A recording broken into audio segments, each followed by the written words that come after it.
నిజంగా నాకు మర్చిపోలేని మధురమైన జ్ఞాపకం 'వకీల్ సాబ్' సినిమా చూడడం రీ రిలీజ్‌లో. సో, ఆ అదృష్టం నాకు కలిగింది. Hi guys! The review of 'Vakeel Saab' re release.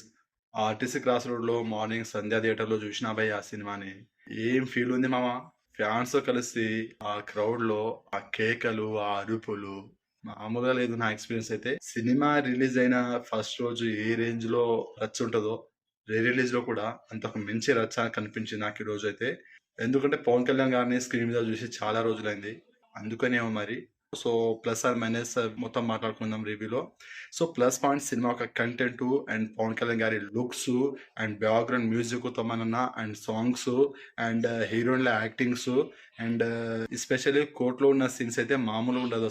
వేరే లెవెల్ అసలు గూస్ బంప్స్ వచ్చినాయి నాకైతే. పవన్ కళ్యాణ్ గారు అండ్ ప్రకాష్ రాజ్ గారి మధ్యలో వచ్చే ఆ డైలాగ్స్ గాని వేరే రేంజ్‌లో ఉంటది.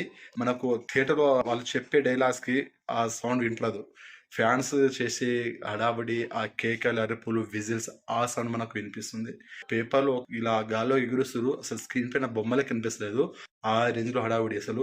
నిజంగా మర్చిపోలేని మధురమైన జ్ఞాపకం 'వకీల్ సాబ్' సినిమా చూడడం రీ రిలీజ్‌లో. సో, ఆ అదృష్టం నాకు కలిగింది. మీకెలా అనిపిందో కామెంట్ చేయండి. సినిమాకైతే నాకు చాలా బాగా నచ్చింది. సినిమాకి నా rating 4 star out of 5 star. Scenario గనుక మీకు నచ్చినట్లయితే వీడియోని లైక్ చేయండి, షేర్ చేయండి అండ్ సబ్స్క్రైబ్ చేసుకోండి.